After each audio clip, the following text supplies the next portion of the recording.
Hi everyone. I just want to talk a little bit more about the visioning exercise that I've given you. It's really key that you do that. Please sit down and spend 5 or 10 minutes just going through writing down this vision of where you want to be, the day in the life, for example, how you feel, how you look, how you think, how you behave, the words that you tell yourself when you are the person that you want to be. And like I say, you just start acting as if you're already that person.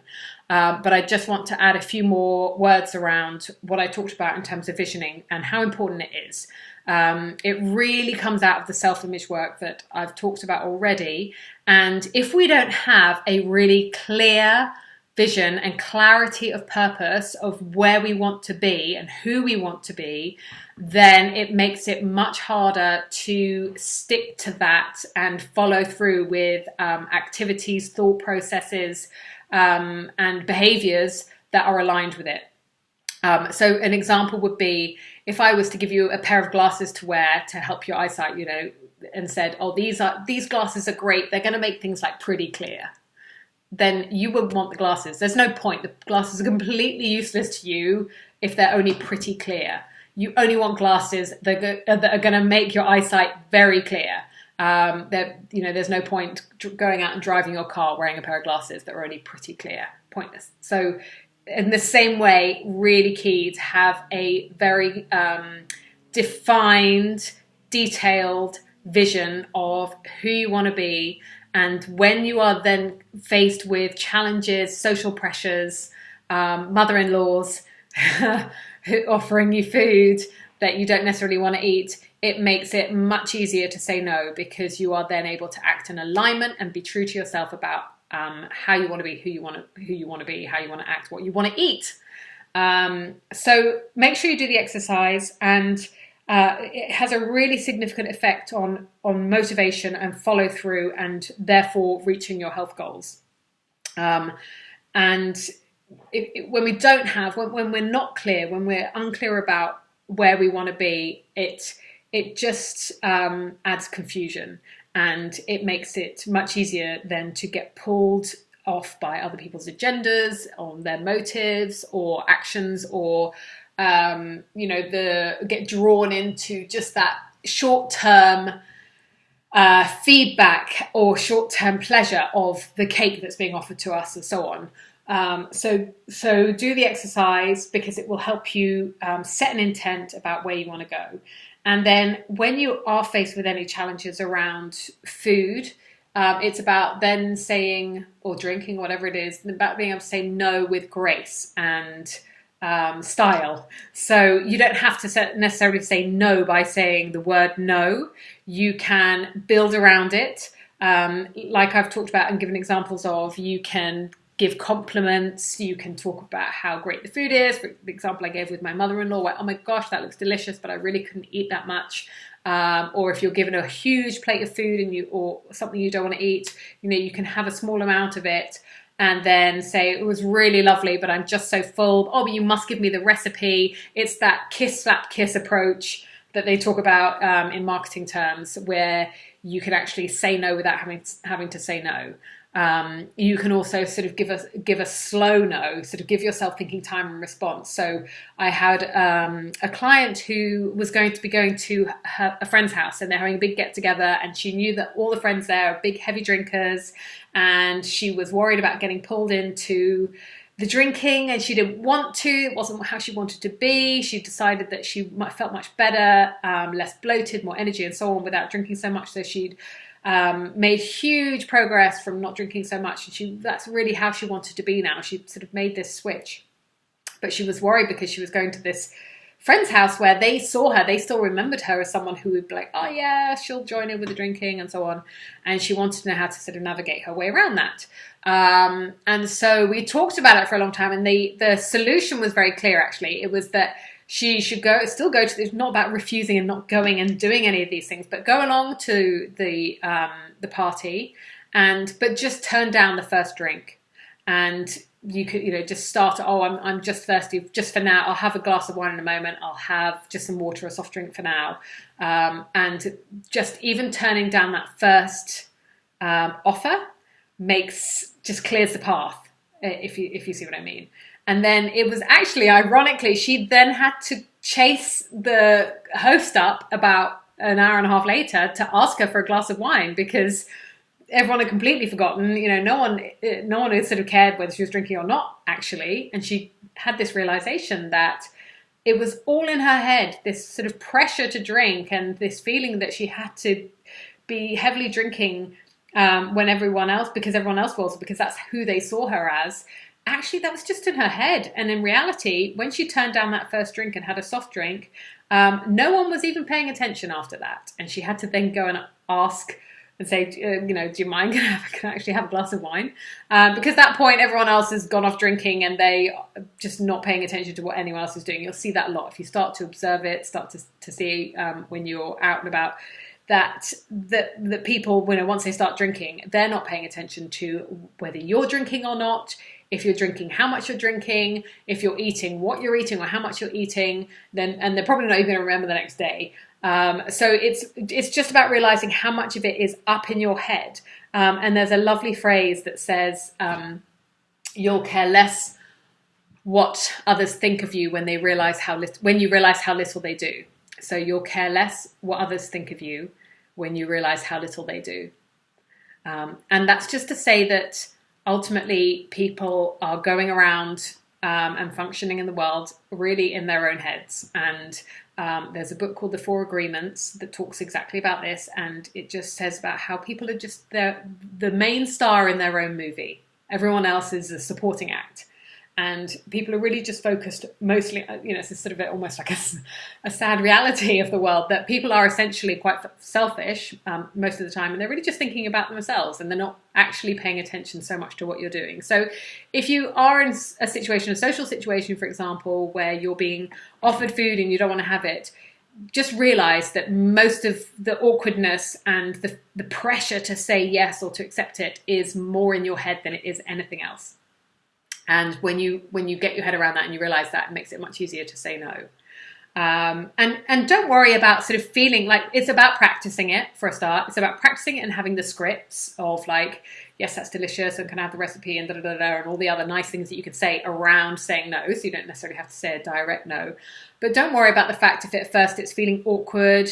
It's natural, it's natural to worry about upsetting people, disappointing people. We are innate people pleasers. It's all part of who we are as humans, of being part of a tribe. And thousands of years ago, when we were tribal societies, it was very important to follow the group and conform, and not to be different or outspoken or go against the group or what people wanted, because you then risked being ostracized and kicked out, and then you risked dying because you weren't part of the tribe anymore and you were left alone in the woods. You could be eaten by a bear or whatever. So it's really important. At that time, it was really important to not go against the grain, as it were. And it's a psychological social phenomenon called normative conformity, which makes us want to conform to the norm, to the status quo, and to keep everybody happy. So what I'm saying is, don't worry if it sort of feels awkward. That's natural, but we don't live in tribal societies anymore, and you can say no, and you don't have to feel like you're disappointing people and upsetting people by saying no. It's not like a life or death situation anymore. And don't muddle the fact that by saying no to the food, you're not saying no to the person. We can get those confused. They're so interconnected almost, especially around food, which is a very sort of emotive, people talk about, I sort of put my heart and soul into that dish, or, I baked this cake for everybody, and it's almost like it's coming from them. It's almost like it's connected to them. It's not, it's just food. And by denying the person and denying the food is not the same thing. So you can say no to a slice of cake without offending the person. And it's sort of just much more up in your heads, and you can, it's that initial rush, isn't it? It's that when you're a natural people pleaser, it's that initial rush and pleasure of saying yes to someone and keeping everyone happy and keeping the status quo, versus saying no, and it maybe sort of feel awkward, yet ultimately you're going to end up regretting that for the rest of the day or the rest of the week. So when you have your clear vision and your clear goals, it sort of puts this force field around you where you feel it will help protect you when you come up against these challenges and these social pressures. So that's why the visioning work is really important, so that you know who you are, where you want to be, what you would say in those situations as and when they come up. And by saying no, it makes your yeses worth it. So I'm not saying say no to everything and never have any cake or anything ever again. But if there's some like amazing box of chocolates or your favorite cheese or the really amazing pudding on the menu that you wanted to have, or your mother's cooked you your favorite apple pie, whatever those things are, that means when you say yes, it's really worth it. So make your yeses worth it.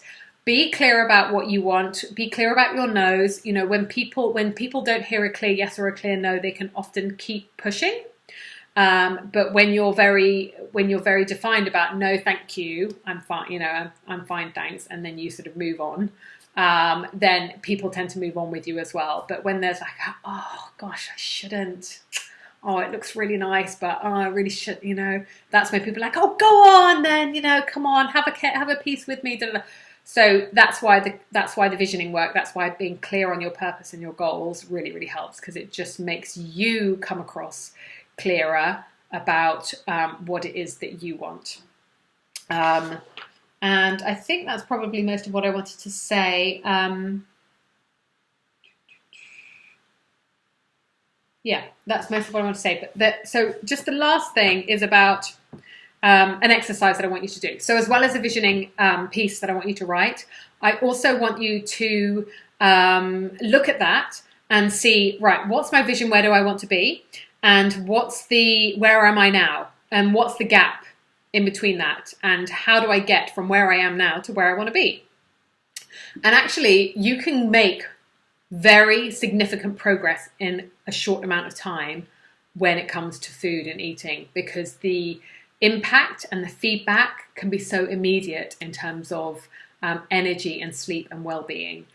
Yes, weight loss can take a bit longer, but there is so much amazing feedback that you can get very quickly with food, and changes that you can see in quite a short space of time.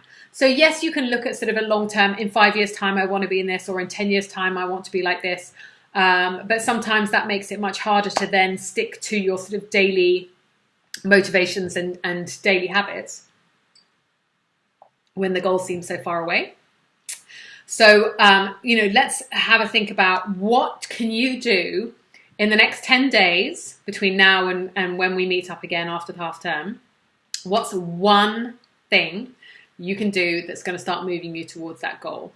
And I want you to choose what that is, because that's going to be individual to you. It could be something to do with food. It could be something to do with, like socially saying no. It could be something to do with the challenges that you're going to come up against in half term around, the change in routine or being away. It could be around exercise and activity.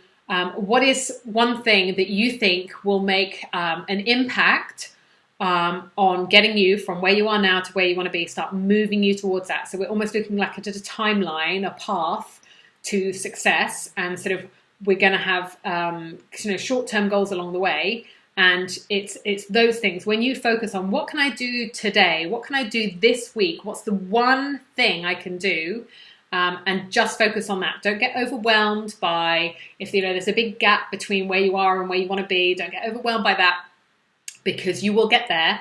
But the way to get there is to focus on this one thing that you can start to do today, this week, in the next 10 days that you can achieve. And I don't want it to be like, I'm going to go for one walk in the next 10 days.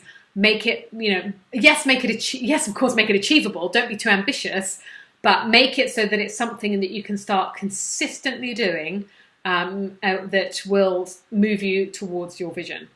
And I want you to write that down, and I want you to action it and do it within the next 10 days. And we can talk about it when we meet after the half term. So have a great holidays, and I will see you after the half term. Okay, bye.